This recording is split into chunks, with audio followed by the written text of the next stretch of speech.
జై భీమ్, జై మూల్యవాసి మిత్రులారా, తెలుగు రాష్ట్రాల్లో ఉన్నటువంటి మూల్యవాసి మహాజనులారా, విద్యార్థులారా, యువకులారా, విద్యావంతులారా, ఉద్యోగస్తులారా, ప్రజలారా, ఇవాళ భారతదేశంలో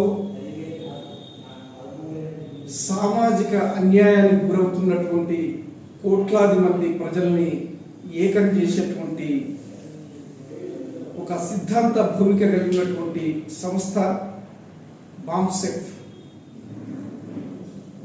ఈ సంఘం 40వ జాతీయ సంయుక్త సమావేశాలని నాగపూర్లో నిర్వహిస్తూ ఉన్నాం. దీన్ని వామన్ మేస్రాం సారు ఆధ్వర్యంలో ఈ కార్యక్రమాలు జరుగుతూ ఉన్నాయి. అయితే దీంట్లో 2 సెషన్లుగా, అంటే బాంసెఫ్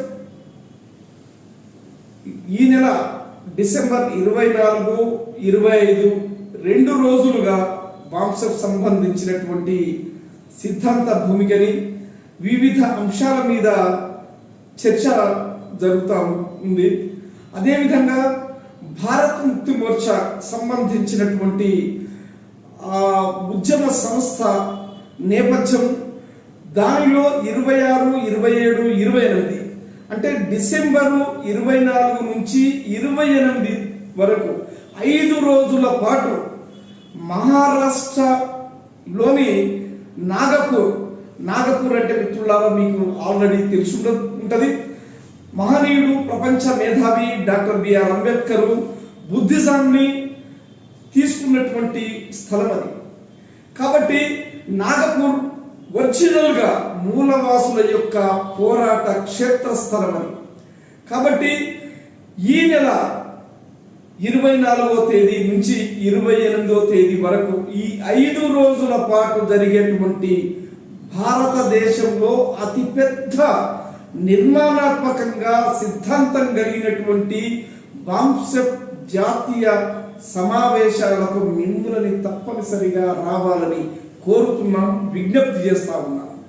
ఎందుకంటే మీకు తెలిసి ఉంటుంది, గత 3000 సంవత్సరాలుగా ఈ భారతదేశంకి వలస వచ్చినటువంటి వాళ్ళు ఇండియేతరులు, వలసవాదులు, వర్ణ వ్యవస్థ సృష్టికర్తలు, విదేశీయులు ఎవరైతే ఉన్నారో బ్రాహ్మణుల కబంధ అస్థాన కింద కోట్లాది మంది మూలవాసులు నలిగిపోతున్నటువంటి క్రమాన్ని ఈ పాటికే విద్యావంతులైన జ్ఞానవంతులైన మీకు తెలుసు. కాబట్టి మీరు జ్ఞానవంతులుగా, శక్తివంతులుగా, విద్యావంతులుగా, అక్షర జ్ఞానం తెలిసిన వాళ్ళుగా మీరు తప్పనిసరిగా నాగపూర్ రావాలని మిమ్మల్ని మరొక్కసారి కోరుతున్నాం. మిత్రులారా, నేను వెళ్తూ ఉన్నాను, మీరు కూడా వెళ్ళండి, మీరు కూడా రండి. భారత్ ముక్తి మోర్చా బాంసెఫ్ మిమ్మల్ని ఆహ్వానిస్తా ఉంది. 2 రాష్ట్రాల్లో ఉన్నటువంటి శ్రీకాకుళం నుంచి మొదలు పెడితే ఆదిలాబాద్ వరకు ఉన్నటువంటి మూల నివాసి మహాజనులారా, మీతో పాటు భారతదేశంలో నలుమూలలో ఉన్నటువంటి తెలుగు భాష మాట్లాడే మీతో పాటు వివిధ భాషా రాష్ట్రాల్లో ఉన్నటువంటి మీరు కూడా తప్పనిసరిగా వచ్చి 5 రోజుల పాటు జరిగేటువంటి కార్యక్రమాన్ని విజయవంతం చేయాలని భారత్ ముక్తి మోర్చా తరపున మీ అందరికీ విజ్ఞప్తి చేస్తా ఉన్నాను, తెలియజేస్తా ఉన్నాను. జై భీమ్, జై మూల్యవాసి.